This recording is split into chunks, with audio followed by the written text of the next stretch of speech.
प्रिय दर्शकों, सुस्वागतम। मैं पंडित आशीष वत्स ज्योतिष के इस मंच पर आप सभी दर्शकों का बहुत बहुत स्वागत करता हूं। सूर्य ग्रह से संबंधित दर्शकों ये वीडियो है। इस वीडियो को आप पूरा देख लेंगे तो बहुत कुछ ज्ञान प्राप्त करके यहाँ से निकलेंगे, इसलिए प्लीज़ स्किप वगैरह मत करिएगा। पूरा वीडियो एक बार आप लोग जो है देखिए। यकीन मानिए दर्शकों, आपको बहुत कुछ यहाँ से मिलेगा। तो चलिए दर्शकों शुरू करते हैं, आगे बढ़ते हैं। 21 जून दिन रविवार को दर्शकों आप लोगों को पता है कि खंडग्रास सूर्य ग्रहण होगा, जो कि भारत में पूर्ण रूप से दिखाई देगा।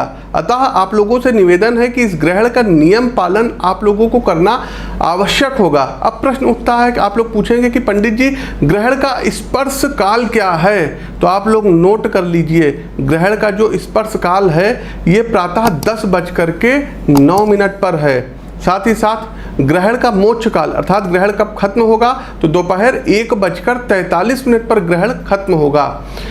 देखिए दर्शकों, ग्रहण का सूतक अर्थात छाया कब से प्रारंभ बननी जो है शुरू हो जाती है, तो दिनांक 20 जून शनिवार का दिन रहेगा, रात्रि 10:09 से लेकर के और रविवार जब तक ग्रहण लगेगा 1:43 तक की रहेगा।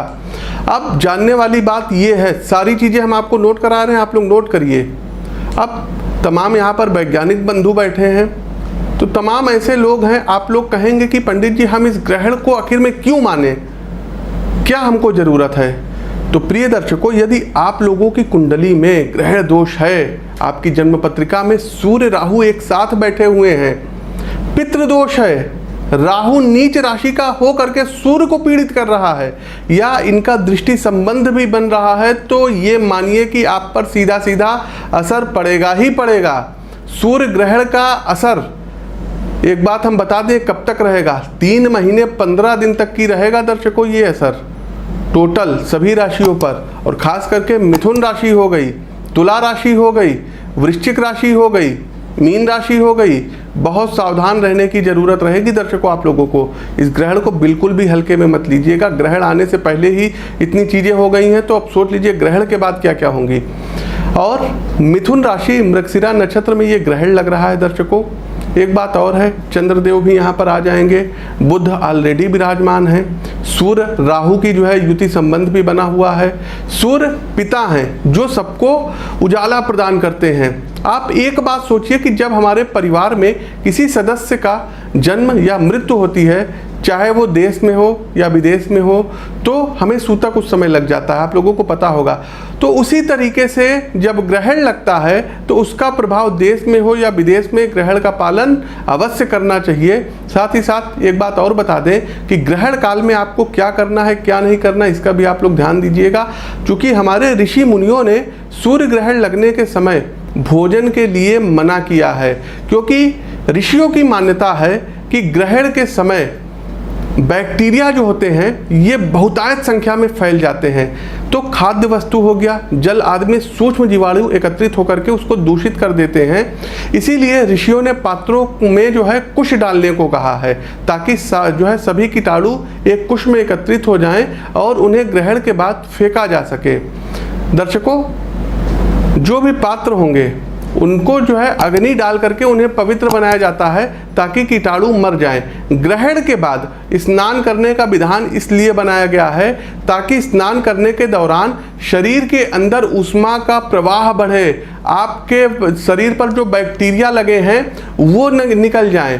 साथ ही साथ अंदर बाहर के जो भी कीटाणु होते हैं, बैक्टीरिया होते हैं, ये धुल करके साफ हो जाएंगे, चले जाएंगे आपके शरीर से। एक बात और है, तमाम जो है प्रश्न है कि सूर्य ग्रहण के समय क्या करना चाहिए और क्या नहीं करना चाहिए। तो देखिए, सबसे पहले तो मान्यता है, ऋषियों ने बताया है कि घर में रखे अनाज या खाने को ग्रहण से बचाने के लिए दूर्वा या तुलसी के पत्ते या कुसा का प्रयोग करना चाहिए, पहली बात। दूसरा, ग्रहण समाप्त होने के तुरंत बाद स्नान जरूर कर लेना चाहिए, बिल्कुल नहाना चाहिए। इसके साथ ही किसी ब्राह्मण को अनाज, धन और वस्त्र इत्यादि का दान भी करना चाहिए। ग्रहण के समय दर्शकों भोजन नहीं करना चाहिए, इसकी मनाही है। भगवान शिव को छोड़ अन्य सभी देवी देवताओं के मंदिर ग्रहण काल में बंद कर दिए जाते हैं, ये आप लोगों को पता होगा। मंदिर, चाहे आपके घर में मंदिर हो पूजा मत करिएगा, ना मंदिर जाके करिएगा, ना घर के मंदिर में करिएगा। भगवान की मूर्ति को आपको स्पर्श तक नहीं करना है।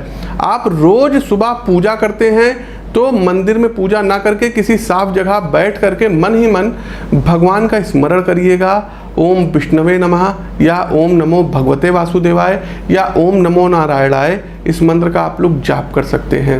दर्शकों, आजकल देखा जाता है घरों में पीने का पानी भी भर करके पहले से ही स्टोर कर लिया जाता है, रखा जाता है।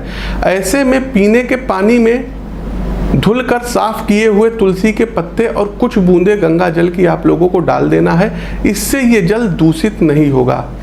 अब आते हैं अगले टॉपिक पर, गर्भवती स्त्रियां क्या करें, क्योंकि ये जो वीडियो बना रहे हैं ये सबके लिए बना रहे हैं। देखिए, गर्भवती स्त्री को सूर्य ग्रहण हो या चंद्र ग्रहण हो देखना ही नहीं चाहिए पहली बात तो, क्योंकि उसका जो दुष्प्रभाव होगा दर्शकों रेडिएशन का, ग्रहण का, ये आपके पेट में पल रहे, आपके गर्भ में पल रहे शिशु के ऊपर हो सकता है। वो बच्चा अंगहीन हो सकता है, विकलांग बन सकता है, गर्भपात की संभावनाएं बढ़ जाती हैं। इसलिए गर्भवती के उदर भाग में कहीं कहीं देखते हैं आप लोग गाय का गोबर और तुलसी जी का जो पत्ती होती है इसको पीस करके लेप लगा दिया जाता है। आप लोगों ने गेरू का नाम सुना होगा, गेरू का लेप लगा दिया जाता है कि राहु और केतु की जो रेडिएशन है ये सब रोक सके, उनका स्पर्श ना कर पाए। ग्रहण के दौरान गर्भवती महिलाओं को कुछ भी कैंची से या चाकू से काटने के लिए मना किया जाता है। यदि आप लोग सासू माँ हैं तो प्लीज़ अपनी बहू से ये सब काम मत करवाइएगा। किसी भी प्रकार की सब्जी मत कटवाइएगा, किसी भी प्रकार के वस्त्र मत सिलवाइएगा, किसी भी प्रकार कैंची से कोई कागज इत्यादि भी नहीं काटना है। इस चीज़ का आपको ध्यान रखना रहेगा। दर्शकों, यदि ऐसा आप लोग करते हैं, मान लीजिए हमारी बात नहीं मानेंगे, तो आगे जा कर के 9 महीने बाद आप लोग इसका खुद फल देख लीजिएगा। साथ ही साथ कुछ और भी सावधानी बरतनी है, जैसे कि ग्रहण शुरू होने से पहले खाने की बनी हुई चीज़ों में आपको तुलसी जी के पत्ते डालने हैं। दूध में भी तुलसी का पत्ता आपको डालना पड़ेगा। तुलसी के पत्ते ग्रहण के समय निकलने वाली दर्शकों जो हानिकारक रेज होती हैं, जो तरंगे होती हैं, उनसे रक्षा करती हैं, भोजन की, दूध की, जल की बचाती हैं। साथ ही साथ ग्रहण खत्म होने के बाद पूरे घर में झाड़ू लगा करके गंगा जल का छिड़काव करिएगा। भगवान के मंदिर को गंगा जल से जरूर आप लोग छिड़किएगा, पवित्र करिएगा, धूप दिखा करके उन्हें नया भोग लगाइएगा। अब आते हैं दर्शकों एक बात और, जो लोग रोगी हैं, जो गर्भवती महिलाएं हैं, तो ये लोग दवा इत्यादि ले सकती हैं, ये लोग खा पी सकती हैं, लेकिन ध्यान रहे कि तुलसी जी का पत्ता आप लोग डाल करके तब खाइएगा।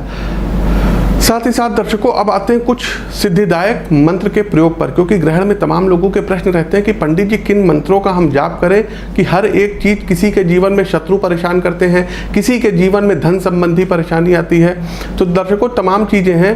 यदि अब आप देखिए दर्शकों, यदि आपके शत्रुओं की संख्या अधिक है और वो बार बार आपको परेशान कर रहे हैं, तो ये जो ग्रहण का समय है, ग्रहण के समय के बीच में आपको बगुलामुखी मंत्र जाप करना है। बगुलामुखी का मंत्र क्या है अब आप देख लीजिए।